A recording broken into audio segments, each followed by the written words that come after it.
happy.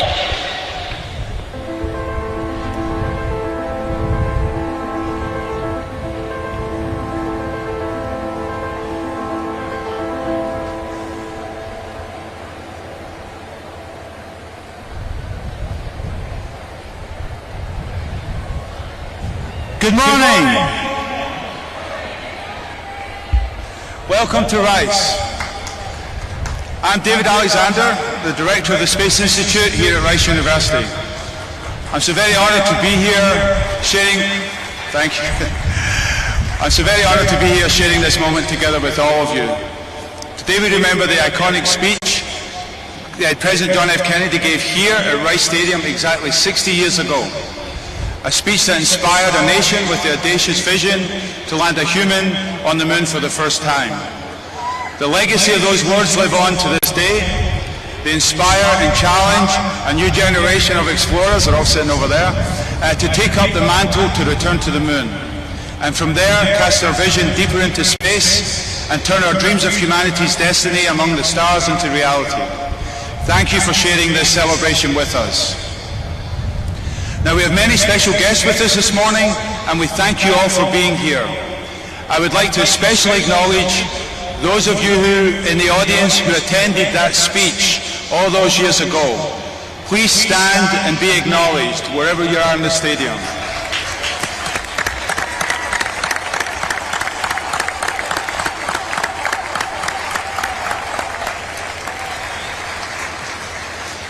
I would like to also give a shout out to all of the students who are here from the Houston Independent School District.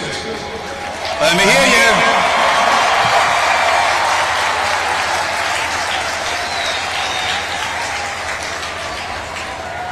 This is really what it's all about. And to the college students from Rice and our sister universities around the city. Most of you will be alive 40 years from now when we will be celebrating the 100th anniversary, and who knows, perhaps we will even have a live feed from the women and men living and working on the moon. With his enduring words, President Kennedy inspired a generation of astronauts, scientists, engineers, and explorers to make the impossible possible. Join me in learning more about the impact of the speech and take a moment to hear from the Director of the John F. Kennedy Library, Alan Price, and NASA Deputy Administrator, Pam Melroy. Thank you.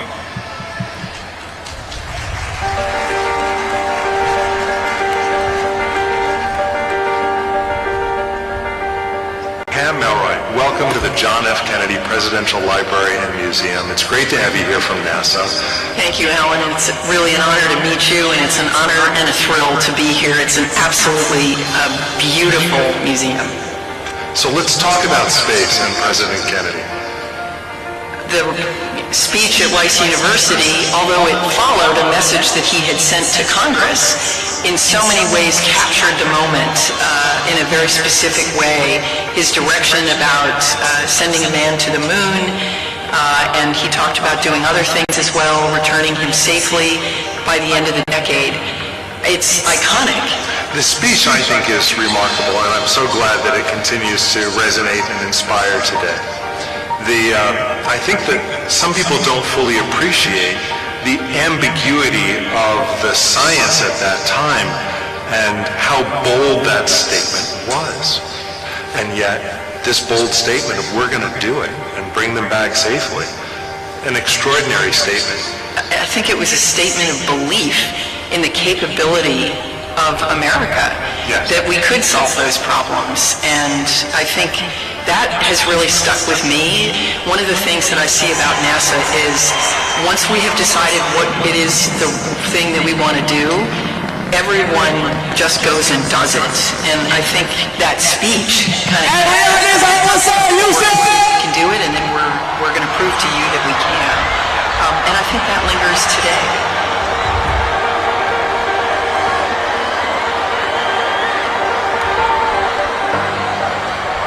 I could pick up on another aspect, I think, of President Kennedy's vision for space exploration, though clearly one of the motivators at the time was Cold War and concern that Sputnik had gone ahead of us and who's going to grab the high ground. But he had a vision that space would be an area for international cooperation and collaboration.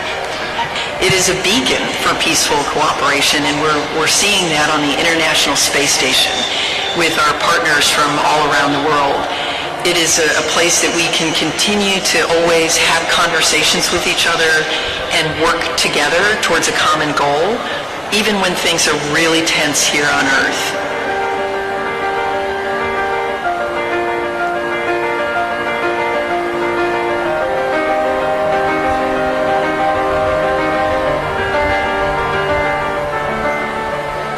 So, who gets to go to space?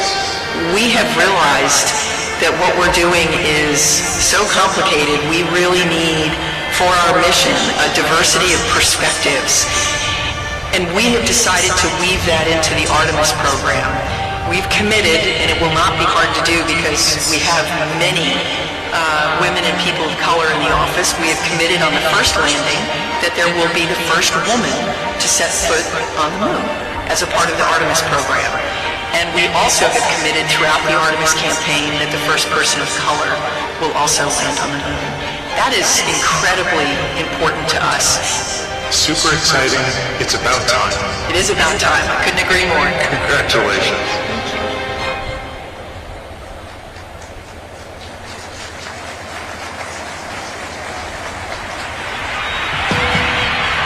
We meet in an hour of change and challenge, in a decade of hope and fear, in an age of both knowledge and ignorance. The greater our knowledge increases, the greater our ignorance unfolds. No man can fully grasp how far and how fast we have come. But condense, if you will, the 50,000 years of man's recorded history in a time span of but a half a century. Stated in these terms, we know very little about the first 40 years, except at the end of them, advanced man had learned to use the skins of animals to cover them. Then about 10 years ago, under this standard, man emerged from his caves to construct other kinds of shelter. Only 5 years ago, man learned to write and use a cart with wheels. Christianity began less than 2 years ago. The printing press came this year. And then less than 2 months ago, during this whole 50-year span of human history, the steam engine provided a new source of power. Newton explored the meaning of gravity. Last month, electric lights and telephones and automobiles and airplanes became available. Only last week did we develop penicillin and television and nuclear power. And now if America's new spacecraft succeeds in reaching Venus, we will have literally reached the stars before midnight tonight. This is a breathtaking pace, and such a pace cannot help but create new ills as it dispels old. New ignorance, new problems, new dangers. Surely the opening vistas of space promise high costs and hardships, as well as high reward. So it is not surprising that some would have us stay where we are a little longer, to rest, to wait. If this capsule history of our progress teaches us anything, it is that man in his quest for knowledge and progress is determined and cannot be deterred. Those who came before us made certain that this country rode the first waves of the Industrial Revolution, the first waves of modern invention, and the first wave of nuclear power. And this generation does not intend to founder in the backwash of the coming age of space. But why, some say, the moon? Why choose this as our goal? And they may well ask, why climb the highest mountain? Why, 35 years ago, fly the Atlantic? Why does Rice play Texas? We choose to go to the moon. We choose to go to the moon.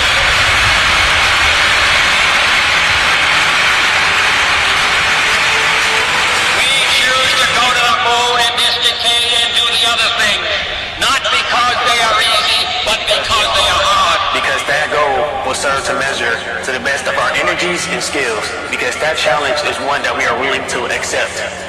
One we are unwilling to postpone, and one which we intend to win.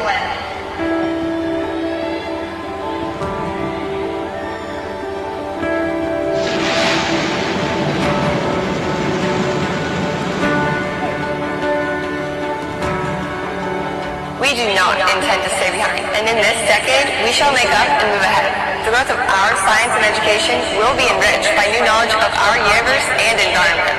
By new techniques of learning and mapping and observation. By new tools and computers for industry, medicine, the home as well as the school.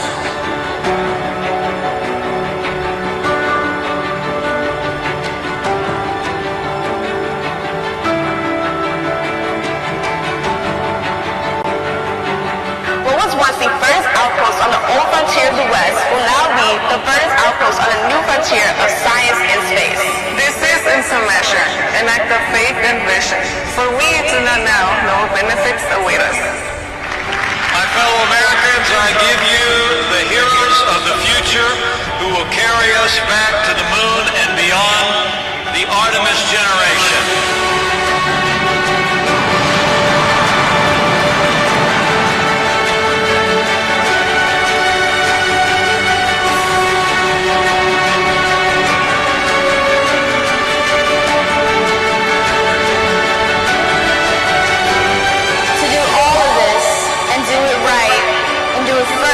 Before this decade is out, we must be bold.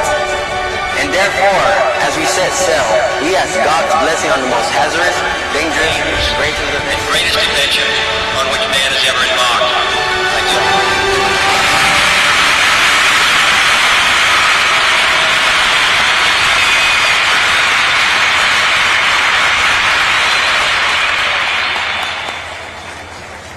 What a fantastic video. I mean, it really doesn't get old, and I hope you have a chance to listen to those words.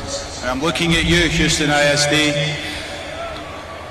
I'd like to start today's live programming by welcoming to the stage Professor Reggie DeRoche, the 8th President of Rice University.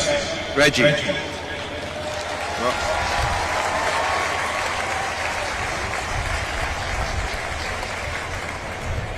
Thank you, David.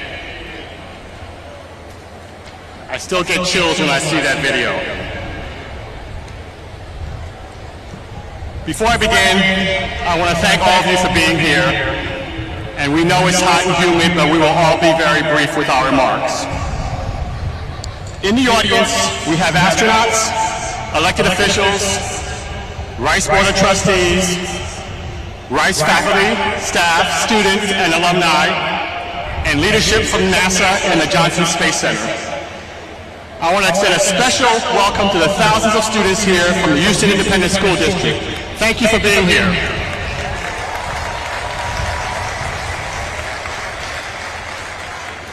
And again, I want to acknowledge all of the Rice alumni here today who were in Rice Stadium 60 years ago. It's amazing that so many of you could join us.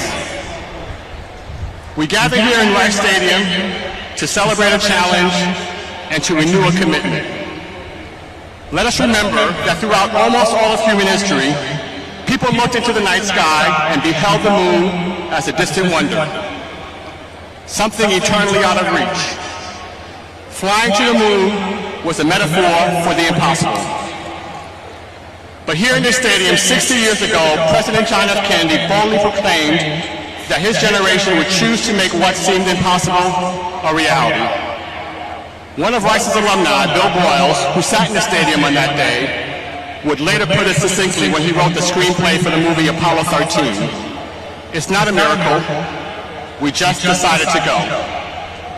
With 7 words, we choose to go to the moon, President Kennedy changed the course of human history and cemented Rice University's place in the lore of America's space program.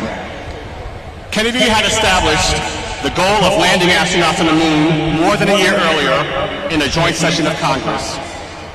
But it was the challenge he issued here at Rice that put the space race into overdrive. Within months of Kennedy's speech, Rice provided NASA the land for the Johnson Space Center and became one of America's first universities to establish a Department of Space Science. Within 18 months, satellites built at Rice were being launched into orbit atop American rockets. By the time Apollo 11 landed, several dozen graduate students and countless undergraduates had helped build instruments that made historic breakthroughs and remain on the surface of the moon today. Over the following 6 decades, the ties that formed between NASA and Rice in the early 1960s have continued to grow and support our nation's exploration goals and advancement of human and robotic spaceflight. Rice researchers played a key role in building the Hubble Space Telescope, and Rice faculty were co-investigators on numerous robotic explorations of the suns and planets, and they have a supporting role in NASA's current mission to the moon, Artemis. Rice's proud heritage of collaborating with NASA since the space agency's founding is evident all over our beautiful campus. Outside this very stadium, there is a moon tree donated to Rice by Rosemary Russa, who's in the stadium with us today. She's the daughter of Apollo 14 astronaut Stuart Russa. Rice is privileged to be a partner in pursuits related to space exploration and to be part of an historic collaboration with NASA that supports some of the world's most important research and educational outreach. Simply put, we are partners in the pursuit of knowledge. Such knowledge, in the words of John F. Kennedy, must be won and used for the progress of all people. Now a new generation chooses to go to the moon, and once again, Rice proudly takes wing with NASA and a nation destined for the stars. And now, I invite Johnson Space Center Director Vanessa White to the podium. Thank you.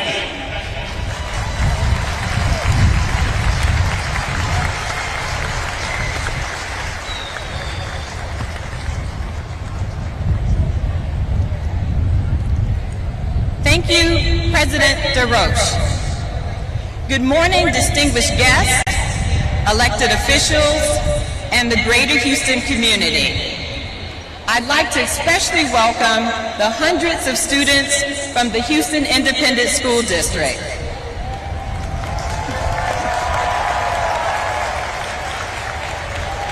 I'd also like to recognize the employees from NASA's Johnson Space Center and from all across the agency. And a special welcome to the NASA Alumni League, our retired NASA workforce. Many were a part of the history that we're celebrating today. I'm Vanessa White, Director of NASA's Johnson Space Center, and I'm honored to be here with all of you to commemorate President Kennedy's historic speech and the important role Houston has played in shaping our nation's space program. This year is very special at Johnson Space Center. We're celebrating 60 years in Houston. From landing man on the moon to sustaining a presence in low Earth orbit via the space shuttle and assembling the International Space Station, Johnson has been the iconic beginning of some of humankind's greatest achievements.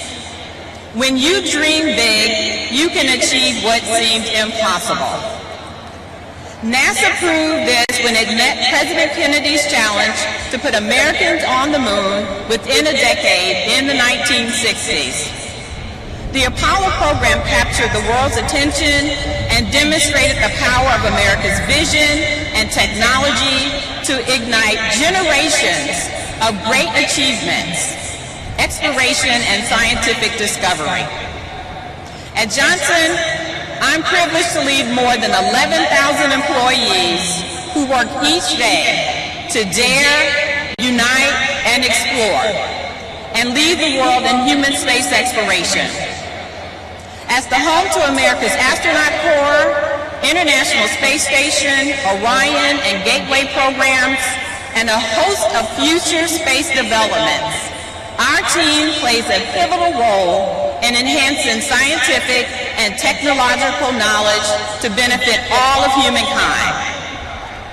NASA's journeys have proved technological breakthroughs push the frontiers of scientific research and expand our understanding of the universe.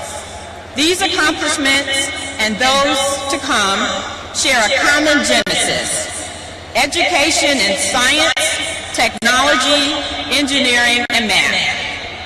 And for me, that involves increasing academic partnerships in NASA projects, enhancing high school education, supporting underrepresented communities, strengthening online education, and boosting NASA's contribution to informal education. The intended outcome is a generation prepared to code, calculate, design, and discover its way to a new era of American innovation. We seek to create opportunities for a diverse set of students to contribute to NASA's work in exploration and discover. Recently, I signed Space Act agreements with all of the universities in our local area, including Rice University, to enhance our academic partnerships. With our Artemis Moon to Mars exploration program, NASA will put the first woman and the first person of color on the lunar surface and build a sustainable presence there.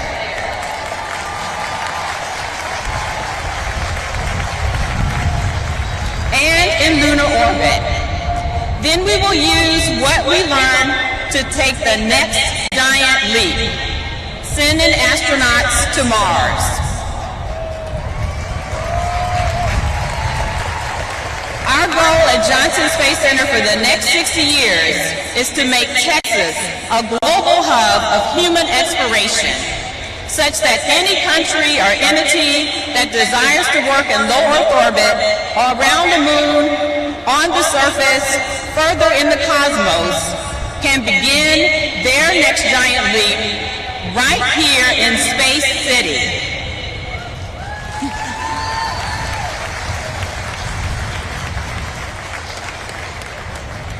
As you listen to the guest speakers today, I challenge everyone to get involved and help us grow the next generation of explorers. Our sons and daughters, nieces and nephews, and neighbors. Together, we will inspire the next generation, the Artemis generation. For the students in the audience, I hope you'll join us as an intern one day. And to the public, if you haven't been to the Clear Lake area lately, I invite you to join us to learn more about human space exploration. Giant leaps start here. We have a very special guest joining us this morning. Administrator Bill Nelson has served in public office for over 4 decades. First in the state legislature and U.S. Congress, then as a state treasurer. He was elected 3 times to the United States Senate, representing Florida for 18 years. In 1986, Administrator Nelson flew on the 24th flight of the space shuttle. The mission on Columbia orbited the Earth 98 times over 6 days. Administrator Nelson conducted 12 medical experiments, including the first American stress test in space and a cancer research experiment sponsored by university researchers. Please join me in giving a big Texas welcome to NASA Administrator Bill Nelson.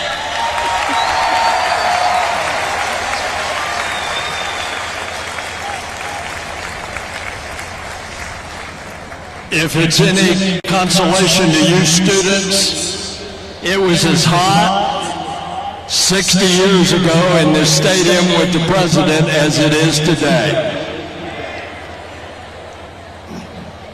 Director Weiss and members of the NASA family, President DeRoche and the Rice community, Chairwoman Eddie Bernice Johnson, my friend, Representative Brian Babin,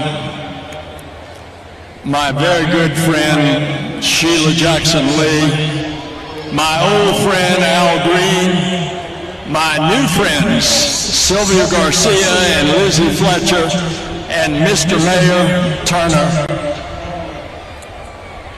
And of course, the educators and students from the Houston Independent School District. So thank all of you for being here. I'm going to be merciful to you because I'm going to be short. Throughout America's story, there are defining days. Days when minds change, hearts fill, and imaginations soar. Days when visions transform the trajectory of the American story, which is our story. And one of those days happened 60 years ago. It happened in this same city, at this same stadium, in the same sweltering heat of a sunny September day. And on that day, 60 years ago, 7 famous words that you've heard repeated carried across this stadium and across the country. We choose to go to the moon. President Kennedy knew that vision would be hard, not easy. He made that clear. He said what he said. We choose to go to the moon in this decade and do other things, not because they are easy, but because they are hard. He understood we still had to make major scientific and societal advances, but he also sensed something else. Our country's can-do spirit. It's a spirit that drives us to make the impossible possible. And 60 years ago, we came together to do just that. The space program propelled to the forefront of culture and consciousness. It galvanized a historic effort that we are now the stewards of. We must never stop daring to take the next moonshot. And moonshots don't just happen in the cosmos, but also here on Earth. So it is today at the John F. Kennedy Library that President Joe Biden is taking the cancer moonshot to new heights. We can end cancer as we know it. And today in Space City, a new generation, the Artemis generation, stands ready to return humanity to the moon and then to take us further than ever before to Mars. It's not going to be easy. It's going to be hard. Some things never change, but even after 60 years, they don't change. Some nations on our planet do not engage in our mission of goodwill. But we go in peace, as President Kennedy said. And today we have invited other peoples of the earth to join us in this great international adventure. Doing what is hard and achieving what is great, that is what stirs humankind. That's what unites us. With inspiration and innovation, no Herculean effort is too large. No moonshot is beyond our reach. You've seen already the James Webb Space Telescope. It's giving humanity a new view of our universe, and we have never, ever seen that before. And from the new forming of stars to devouring black holes, this telescope is revealing all this and more. And now the Artemis generation is about to leave quite a mark. This generation, all of you, students from all over America, students throughout the world, this generation will choose to go to Mars. And that journey begins right now with humanity's return to the moon. Obviously, we had all hoped that Artemis 1 would already be on the way to the moon. But the NASA team has been working around the clock. Their resolve and perseverance are unrivaled, and I have full faith in this team and the mission. We will launch when we are ready, but mark my words, we are going. And when the final go is given, Artemis I will roar to life and soar to the moon. And every observation we make and every lesson we learn on this first Artemis journey prepares us and the way for humans to venture even further. Ladies and gentlemen, Mars is calling. Why? Because it's in our DNA to explore. Billions of years ago, the dry, toxic red planet we know as Mars might have once been like the Earth. Where did the water go? Why did the atmosphere change? Humans can discover much more than robotic explorers. We are more efficient, not to mention our intuition. And these missions of tomorrow will be sparked by the accomplishments of the Artemis generation today. It's a new era of pioneers, star sailors, thinkers, and adventurers. They are ready to learn what it will take to establish a new community on a cosmic shore. 60 years ago, President Kennedy put wind in our sails on the new sea of space exploration, and that mission is never ending. It's a mission about science and the advancement of the human spirit to expand what is possible. Let us continue the quest to unfold this universe, and let us continue to find unity in our discovery. So together, as Don Quixote reminds us, let us continue to dream the impossible dream that now becomes real. And then let us traverse the untouched terrain of the once unreachable stars. And as the President said, we ask God's blessing on this, one of the greatest adventures in the history of humankind. God bless you, God bless Artemis, and God bless our country. Thank you.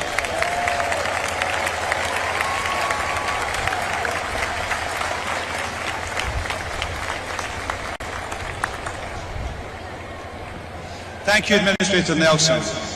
So now we're lucky here in Texas to have representatives who are supportive of the Artemis program, the future of space exploration, and NASA's many missions. I'd now like to introduce videos from Senator John Cornyn, Senator Ted Cruz, and Congressman Randy Weber, who wish they were able to be here in person today. We will then hear from Congresswoman Eddie Bernice Johnson, Congressman Brian Babin, Congressman Al Green, Congresswoman Sylvia Garcia, Congresswoman Lizzie Fletcher, and the City of Houston's Mayor, Sylvester Turner. Thank you. Hi, I'm Texas Senator John Cornyn. It's an honor to join you all today as we celebrate the 60th anniversary of President John F. Kennedy's speech that rallied Americans to the moon. When he spoke on this incredible campus, President Kennedy described our state as a state noted for strength. I'm proud to say the same rings true today, as Texas remains home to the nation's strongest and most brilliant minds in human space exploration. 60 years later, and we've only scratched the surface of what remains to be discovered. Parents used to tell their kids to reach for the moon, but that's not the only objective anymore. Now we can also tell them to reach for Mars, because that's the next port of call on our horizon. As we look ahead at the next 60 years, I have no doubt that many of you will fill the pages of history with triumphant achievements, including those being dreamt by the young minds in attendance today. May God bless you, may He bless the men and women of our nation's space program, and may He continue to bless the United States of America. Good morning, and welcome to Rice Stadium, where we gather today to remember the historic events that took place right here on this very day 6 decades ago. On September 12, 1962, President John F. Kennedy famously gave a speech about why we as a nation choose to undertake the bold endeavor of traveling to the moon. Today I'm here to echo the sentiments of President Kennedy and a nation yearning to explore the final frontier as NASA embarks on a journey to reignite the space age, planning missions to the moon and Mars. In the words of President Kennedy, we choose to go to the moon in this decade and to do the other things, not because they are easy, but because they are hard. Because that challenge is one that we are willing to accept, one that we are unwilling to postpone, and one which we intend to win. Just as we chose then to go to the moon, today we choose to go back to the moon, and after that we choose to go to Mars. The prospect of achieving these goals wouldn't be a reality without the tremendous work of all of you here in Houston.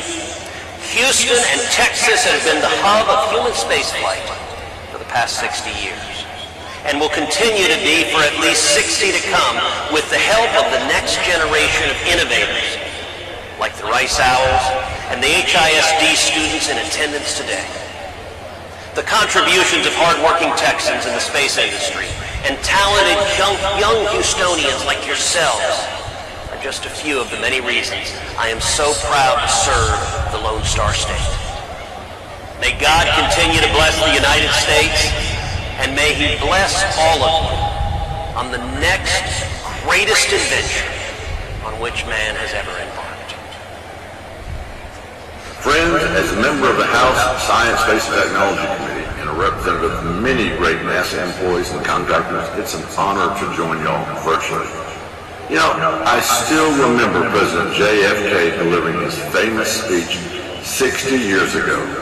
I know I'm dating myself here, but this speech was powerful about the challenge to land Americans on the moon.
Since President Kennedy's speech, we have made great strides in our endeavors in space exploration. Americans now live and work on the International Space Station. Our rovers are exploring the surface of Mars. Our telescopes are peering into the depths of the universe, and so much more. And many people comment all the time about how much it costs. I want to share with you, for every dollar we invest, we get $7 back in services and materials. So as I look at this crowd today, I see the faces of rising generations. Nothing in my experience in working with this committee and students is more fascinating than space exploration. So we must encourage our young people to keep that interest. Our work is just really beginning. And soon, thanks to the Arabis program, you will have a chance to experience Americans once again landing on the moon. Except this time, the first woman and the first person of color will be a part that steps on the moon. I hope one day some of you students that's here today will follow in their footsteps. To everyone here, and especially to our students, whether or not you pursue a career in space exploration, I hope you keep the words spoken here 60 years ago in mind. Choose to do the hard things more often than not. Your efforts will land you where you never thought would be possible. We never dreamed that we'd reach this 60 years later, but we have. And we've gained so much from it, and there's so much more to explore. Thank you for being here to give homage to the dream of President Kennedy. Congratulations, Rice.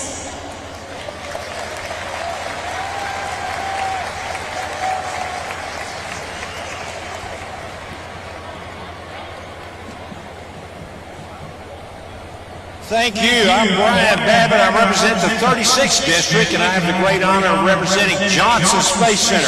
What an honor to be out here today. Thank you. In May of 1961, from the Speaker's rostrum in the House of Representatives, President Kennedy charged Congress with an ambitious mission to send astronauts to the moon. But to accomplish this extraordinary feat, NASA realized that they would need a new facility to spearhead human space exploration, and folks, Houston answered that call. 1 year later, President Kennedy stood right here at Rice University Stadium to proclaim, this city of Houston, this state of Texas, this country of the United States was not built by those who waited and rested and wished to look behind them. Houston was given a mission, the Manned Spacecraft Center. Now NASA's Johnson Space Center in Houston would lead this country's extraordinary efforts in getting Americans to the moon. Kennedy declared, we choose to go to the moon in this decade and to do other things, not because they are easy, but because they are hard. You've heard this many times today. But because that goal will serve to organize and measure the best of our energies and skills, because that challenge is one that we are willing to accept, one we are unwilling to postpone, and one that we intend to win, and the others too. As you all know, in 1969, America accomplished the goal of landing a man on the moon and returning him safely to Earth, a feat never before achieved by any other country, and we did it 5 more times.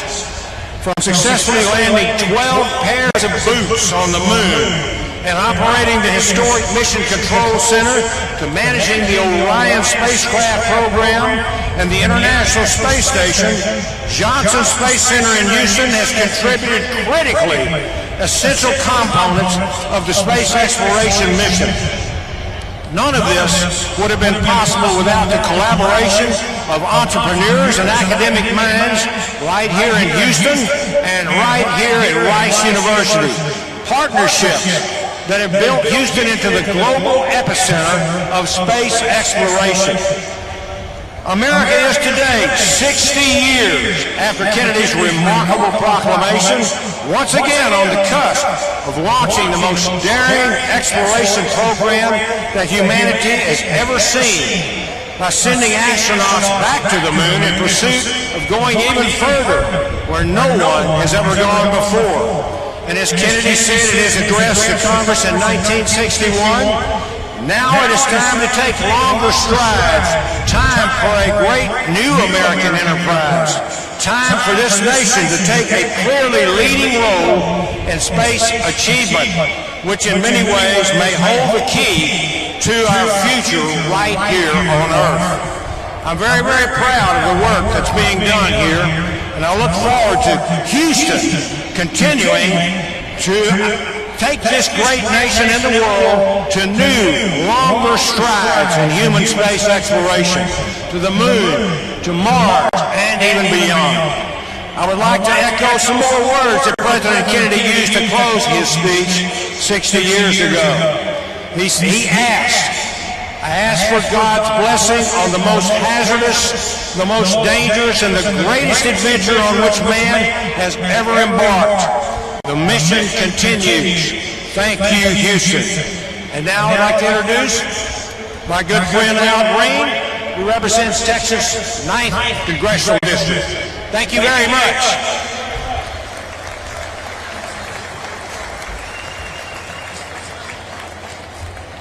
Congressman, thank you very much for your very kind and warm introduction. To the students who are here today, are you ready to go back to the moon? Do you believe we can go to Mars? Would you like to go to Mars? Well, first you're going to have to listen to this speech. Friends, President Kennedy had something unique. The French call it je ne sais quoi, something very special. It was that something special that made him very special among the presidents of the United States of America.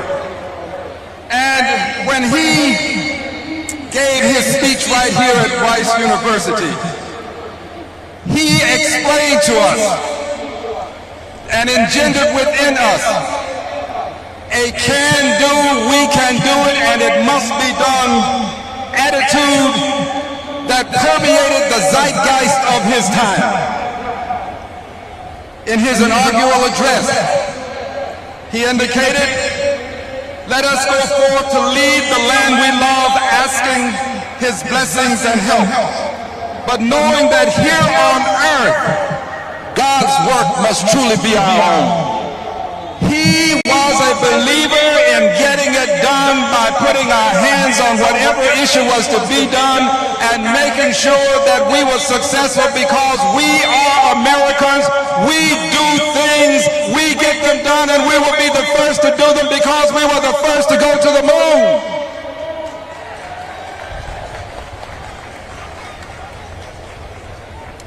Nearly 2 years later, President Kennedy, this was after his inaugural address, reduced the impossible to the difficult.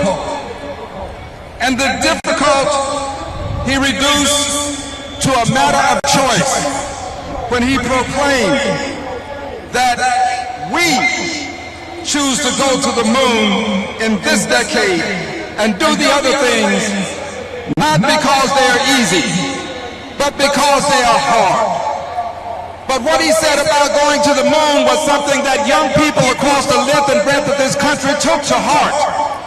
Young people decided that they wanted to do the difficult things. They decided to major in math and physics and engineering because they wanted to assure this country that they too believe that we can do the difficult things.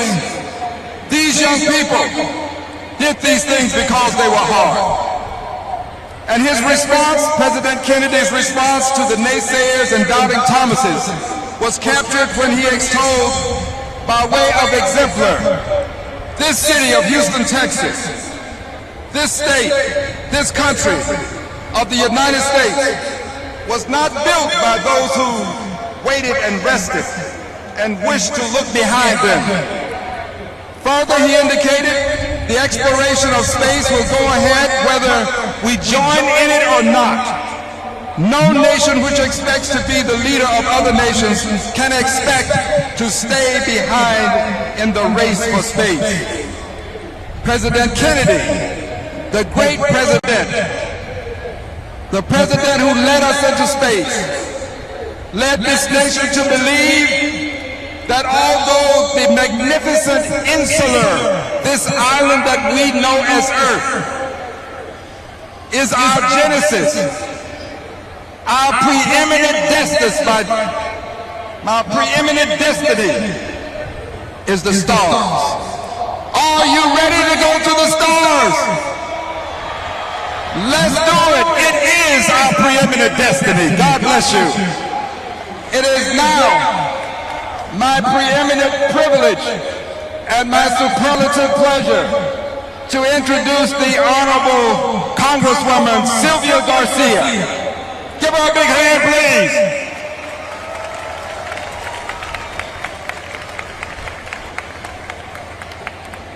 Thank you, Congressman. Buenos dias. Hello, everybody. Well, I was reflecting on the 60 years, and first I want to thank everybody from NASA, from the receptionists to the people who helped put people at the moon. Thank you. Thank you for your leadership, your creativity, your innovation that's gotten us to the moon. Because the challenge that was made here 60 years ago would be an empty challenge if we did not have the funding, if we did not have the collaboration, if we did not have the partnerships to get it done. So thank you to the entire NASA family for doing your best in getting this done. Then I started thinking about when I was about the age of all of these students. I grew up one of 10 children in South Texas, and I'm sort of in between the NASA, the air station in Kingsville and an air station in Corpus Christi. And I remember many times seeing the jets flying. We'd rush out of the house and just watch the planes go by and wonder what it would be like to fly. Now kids today look at the moon and look at Mars and wonder what it would like to walk on the moon and later go on to Mars. That's what this is all about, is dreaming. So while we celebrate 60 years, I look forward to the next 60 to make sure that we choose to go to the Mars and more. In getting there, I want to thank and celebrate also NASA's commitment to diversity and inclusion. You heard it. Artemis will have the first woman and the first person of color to walk on the moon. That took a long time to do. We still remember Sally Ride, our first woman. We still remember Dr. Tang Diaz, our first Latino. But we need more. Because just like HISD has kids that speak 122 languages, representing all kinds of countries, we want to make sure that the moon and Mars looks like HISD in Houston. So thank you, NASA, for your commitment and for your strength in moving forward. So as I look again and think about those years growing up, all my brothers played football. All my sisters were cheerleaders. I was the nerd. I was not a cheerleader. But now I'm a NASA nerd and I cheer for NASA. So all things good. So again, thank you to Rice for hosting us. Thank you to all of NASA. It is now my pleasure to introduce one of my colleagues who serves on the committee with jurisdiction over NASA and NASA funding, Lizzie Fletcher.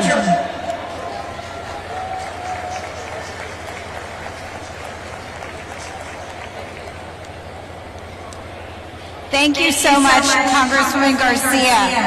I am so glad to be with all of you today on this historic day where we stand again where President Kennedy stood 60 years ago and addressed the assembled crowd as well as the nation and the world. In that moment, he challenged Americans to continue the work to expand our understanding of the world around us and the universe beyond by exploring space. Man, in his quest for knowledge and progress, is determined and cannot be deterred, he told the crowd, explaining that no nation which expects to be the leader of other nations can expect to stay behind in this race for space. He did so, of course, as we've heard this morning, knowing that the work to bring together a broad coalition of the greatest minds, the most innovative thinking, and the most committed explorers would be a challenge. But we know here in Houston that that is the community that we have created here. And we often remember now, as just about every single speaker has reminded us, that he said we choose to go to the moon in this decade and to do other things not because they are easy, but because they are hard. Our country and our city, Space City, accepted this challenge. Across the country and around the world, people watched and dreamed and celebrated when just a few years later, Neil Armstrong took the first step on the moon. And most of us here, I think all of us here know, that the first word ever spoken from the moon was Houston. Over the last 60 years, we have worked here in this city, here in this university, and here at NASA's Johnson Space Center to meet this challenge, to continue the search for knowledge and progress, and to do so, as President Kennedy said, in pursuit of peace. And we see that reflected so beautifully in those who are assembled here today, the students, the NASA alumni, the community members, the people here in this community who have taken that challenge. President Kennedy challenged all of us as Americans to come together for the good of all mankind. And that remains our challenge. And that is the work of those who are here today, Administrator Nelson, Director Weiss, President DeRoche, and so many others whose lives and work reflect this vision and this commitment. And so today, I hope that this 60th anniversary commemoration inspires us all to commit ourselves again to this purpose, to this vision that President Kennedy laid out right here 60 years ago, to the challenge of doing the learning and the leading, so that together we can make progress for all. And with that, I am so proud to introduce a man who personifies that spirit, Houston Mayor Sylvester Turner.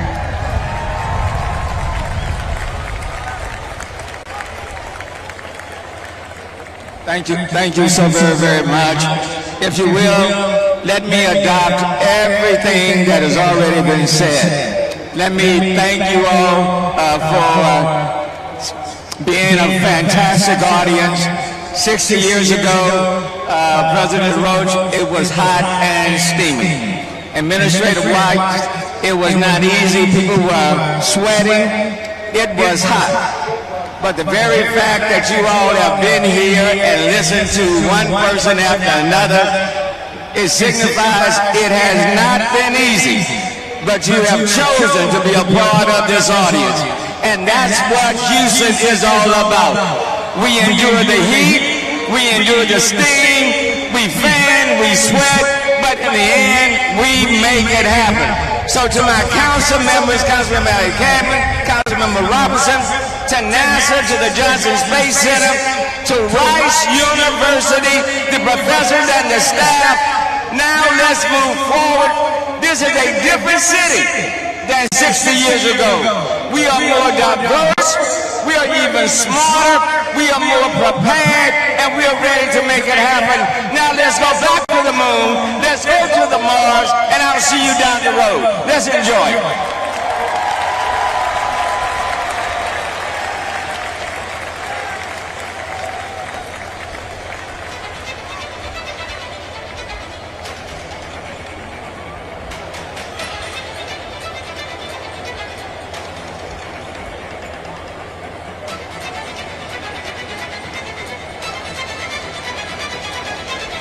Great British explorer George Mallory, who was to die on Mount Everest, was asked why did he want to climb it. He said because it is there. Well, space is there, and the moon and the planets are there, and new hopes for knowledge and peace are there. And therefore, as we set sail, we ask God's blessing on the most hazardous and dangerous and greatest adventure on which man has ever embarked.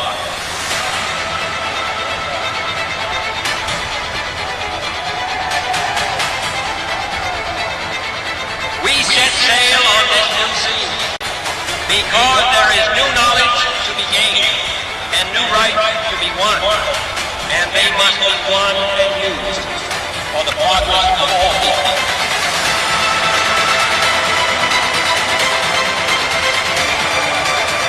Space and related industries are generating new demand in investment and skilled personnel. The growth of our science and education will be enriched by new knowledge of our universe and environment. To solve these mysteries, to solve them for the good of all men.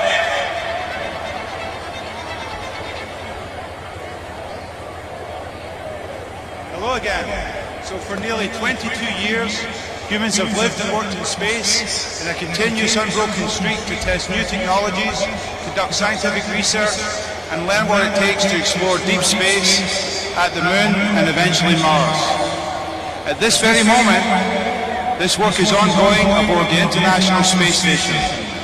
Let's now travel 250 miles straight up to hear the crew of Expedition 67 reflect on this particular moment in human history. Greetings from the International Space Station to all of you at Rice Stadium in Houston. I'm NASA astronaut Kjell Lundgren, joined by my crewmates and fellow NASA astronauts Bob Bynes and Jessica Watkins, as well as European Space Agency astronaut Samantha Christopher-Wren. We are honored to join the 60th anniversary celebration of John F. Kennedy's historic moonshot speech. Today is a day to reflect on how far we have come and to reaffirm our commitment to the exploration of space for the benefit of all. The Apollo program was an awe-inspiring example of what we are capable of when we commit our talents and resources to a complex goal. We are proud to continue that bold tradition today with more than 2 decades of continuous presence aboard the International Space Station. The work we're doing here on station builds on the Apollo program and helps to prepare us for the next chapter in human history under the Artemis program. We'll return to the moon, and from there, we'll prepare for human exploration of Mars.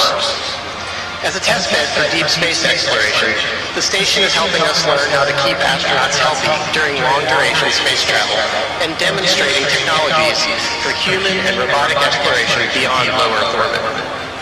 International collaboration is what made the dream of a scientific and commercial orbital laboratory a reality.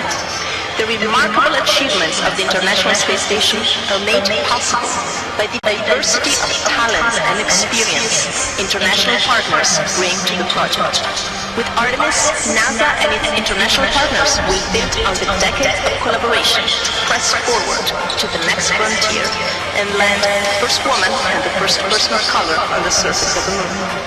Our long-term goal has always been to send humans to Mars, and the moon is an important step on that journey. With the experience we gained through Artemis, we will establish sustainable human transportation, habitation, infrastructure, operations, and science that enables deep space exploration. As we celebrate President Kennedy's historic speech, we are reminded that we count on the next generation to carry on the passion of exploration.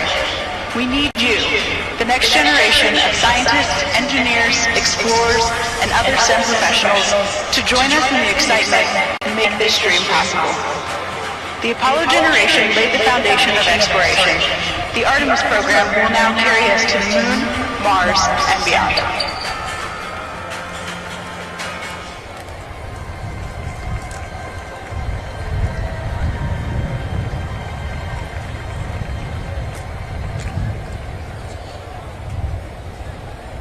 Good morning.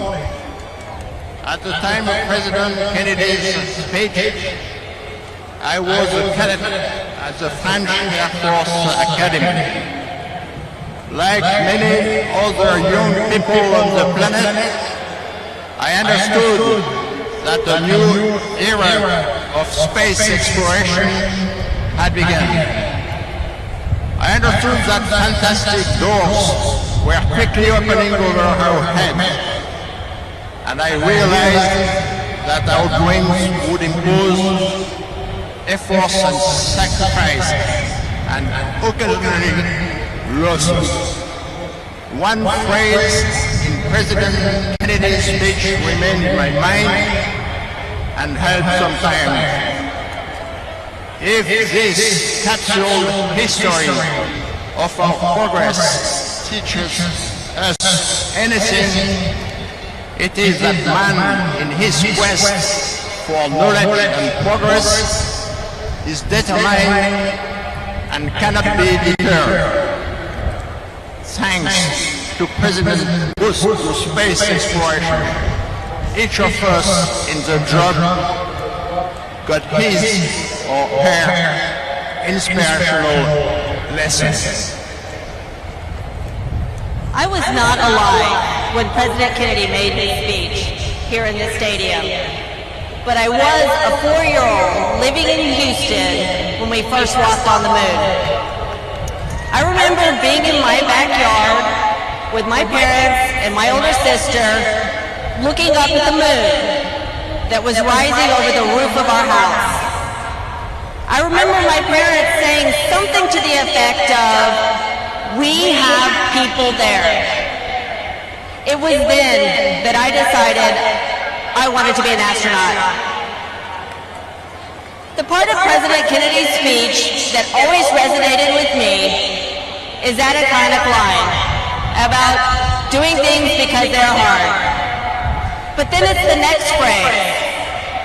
He said, because that goal will serve to organize and measure the best of our energies and our skills.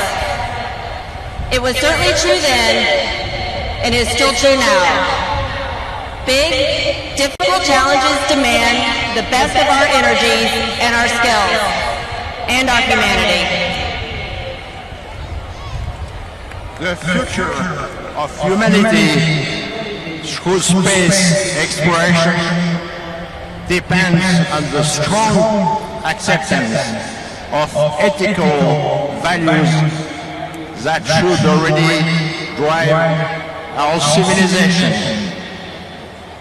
All of us, space travelers, can witness that the more we climb, the more we forget about the struggles on Earth, and the more we feel the fragile soul of our beautiful home planet. The full beauty of the Earth appears with distance. and we can appreciate thanks to the amazing discoveries of the Hubble and James Webb telescopes.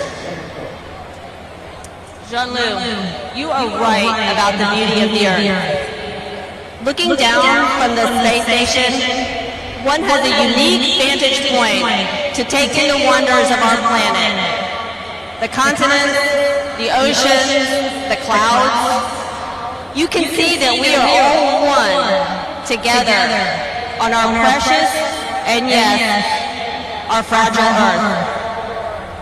Turning one's gaze to the stars, you can feel the enormity of the universe. You know that we need to continue to explore, and we need to continue it in peace and harmony together.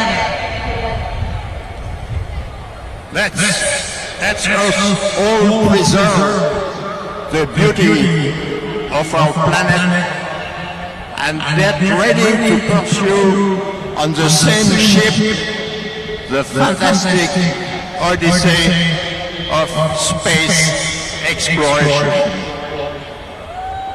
And we are doing that. Right now, on a launch pad at the Kennedy Space Center is our first Artemis rocket. Very soon, we'll be launching once more towards the moon. NASA is working with our commercial partners and international partners to establish the first long-term presence at the moon. Jointly, we will venture out into our solar system to explore and see and understand. We will do it together for the benefit of all humankind. Space is a peaceful place where international cooperation is a success. And this is a kind of a joke. Just ask politicians why spaceships, such as their atmospheric colleagues, don't drop a flight plan before flying over so many foreign countries, sometimes not so friendly. Thanks, America, for your international cooperation initiative. And thank you. And thanks to all our international partners who are with us on this journey. And now it is my honor to introduce our NASA Associate Administrator, Bob Cabana.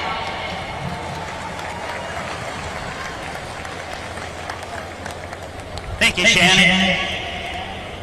All right. We are going.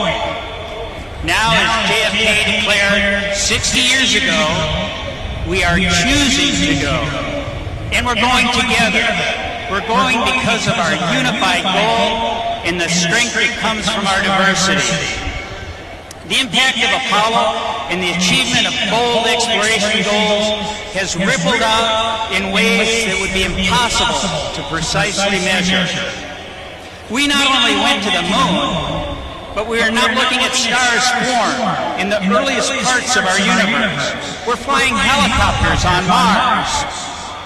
And we're using advancements in technology and science to understand our own home planet, Earth.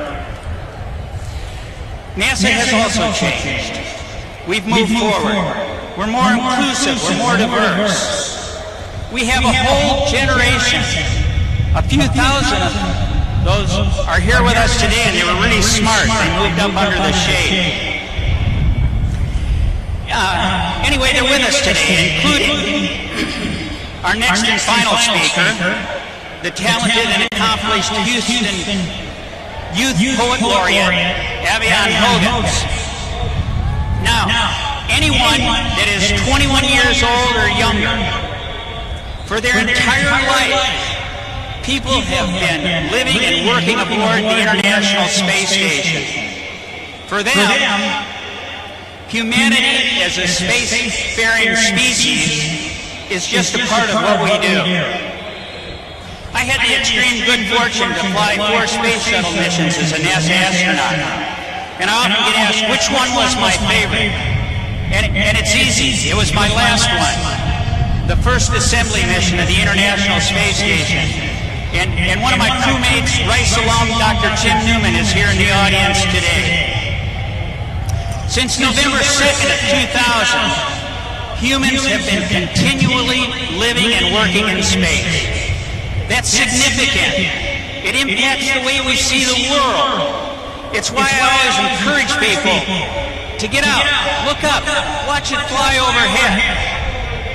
Now, if you missed it at 5:30 this morning, I doubt most of you were out then. Weather permitting, there's another 4-minute opportunity at 8:30 this evening as it comes over Houston. I love to watch it pass over and know that my friends are up there. Advancing technologies we need for the new Artemis missions to the moon and paving our way to the future.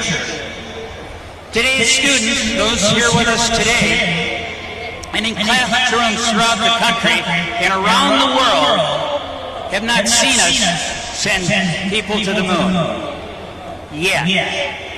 But they will. We are going. We are going to explore the unknown. What is life like on the south pole of the moon? What can we learn from the formation of our own planet by being on the moon? How can we live further away from Earth? Our goals are ambitious.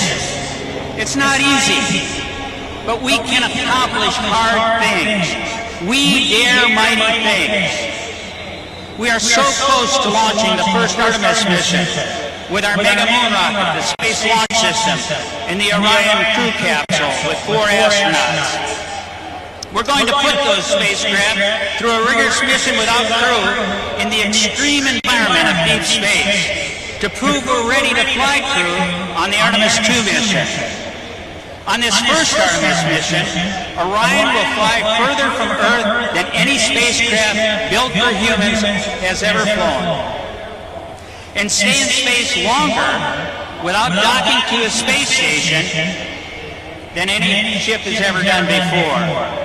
And then it will return home faster and hotter than ever before. Astronauts on their first flight aboard the Orion spacecraft on Artemis II will lead the way so we can land the first woman and the first person of color on the moon on Artemis III. These early missions will enable future lunar surface missions, preparing us to send astronauts to Mars. You are living in an incredible time for human spaceflight, and I hope that you are as excited about it as I am. The scientific discoveries we'll make on these missions will enable humanity to learn more about our universe. And Artemis is just one part of what we're doing at NASA. We have a place for you, no matter what. Come join us. It doesn't matter what you're passionate about, it just matters that you're passionate. That's where it all starts. Evian, I am so looking forward to you sharing your poem with us. I can't wait to hear what poems you're going to write and compose after the first woman and first person of color step down on the surface of the moon. So let's keep charging. But don't forget, keep looking up, see the stars, and look for the space station. And wave hello to those astronauts up there as we go to the moon and further with Artemis. Thank you.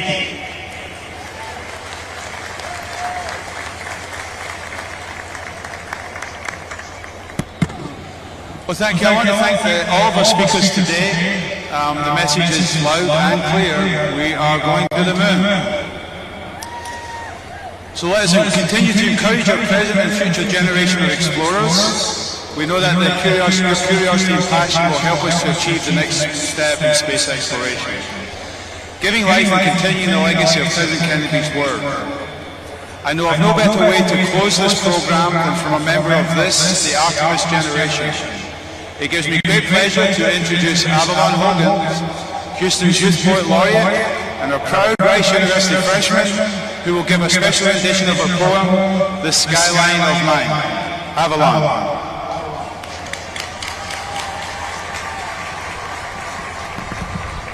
Hello, my name is Avalon Hogan. Along with being Houston's Youth Poet Laureate, I am also a freshman here at Rice University. I wrote a poem entitled Skyline of Mine. It's about Houston. As a native Houstonian, many things make me proud to live here. I am proud to attend the 6th best school in the nation. I am proud to be here today to commemorate such a monumental occasion. I feel a special connection with NASA. My grandmother worked there for many years as a government worker and even received a letter from President Obama before her retirement honoring her work at NASA. My grandmother inspires me daily to be resilient and to follow my dreams. And I see this also in the city of Houston. That's what's so great about Houston. It's full of talented, hard-working individuals who inspire one another. This inspired my poem, Skyline of Mine, which is about how the people make this city so bright. I was born and raised here in the 4th Ward area as a shy kid who loved to write but was scared to speak her mind. But as I got older, I uncovered more and more about how truly unique and beautiful Houston's art and culture is here. It has been impossible to deny my own aspirations. Houston is full of creation and innovation, from the museum district to the med center to our own neighborhoods and the stadium we're in right now. I feel so proud to grown up to be a Houston artist. I hope one day I can inspire others to shine and reach for their own stars too. Skyline of Mine. My heart beats along to the foot traffic of downtown. Sidewalks guide me to my potential. Skyscrapers point me to my limitless limits. I hold my head high because I'm H-Town bound. Our culture, so influential, paints such a beautiful and diverse image. My city sparks hope. My city gives light. My city's my only home. And locally made, my city's my birthright. I've seen fireworks out my window. I've imagined my own Afro-American dream. I've seen thunder out my window. I've watched flooded gloom drain back to gleam. Houston strong, we rebuilt our legacy. Brick by brick, we regenerated our home. The days were long and dark in Hurricane Harvey, but Houston hope doesn't drown, it floats. The days were long and dark last year, when Texas snow turned to power gone. But as the freeze froze over, we huddled in closer, leaning on our community to keep us powering on. Dressed to impress, my home is the most diverse in the nation. Beyonce blessed, my home is the heart of aspiration. But the art is in the artist, and the food is in the cook. The singer is in the song, and the author is in the book. It's the people who make this place worth praising. It's the culture that makes this place so amazing. Who says you can't see stars in the city? They're coming down the highway, they're running through the park. Who says stars don't shine as bright in the city? In Houston, Space City nickname, we can see stars in the light and in the dark.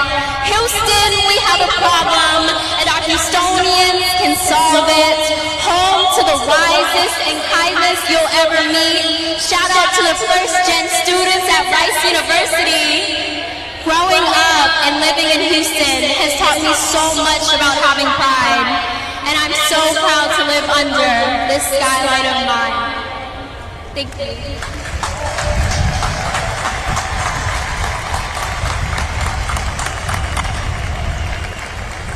I actually didn't think it was possible to get goosebumps in this temperature, but thank you, Avalon, that was fantastic. That was a beautiful way to honour the ideals and visions for Houston. Before leaving the stage to the Rice Marching Owl Band, I want to thank you all for being our guests at this very special celebration, and to remind you that the future in space starts with you. Please enjoy the exhibit space and have a safe journey home. Thank you all.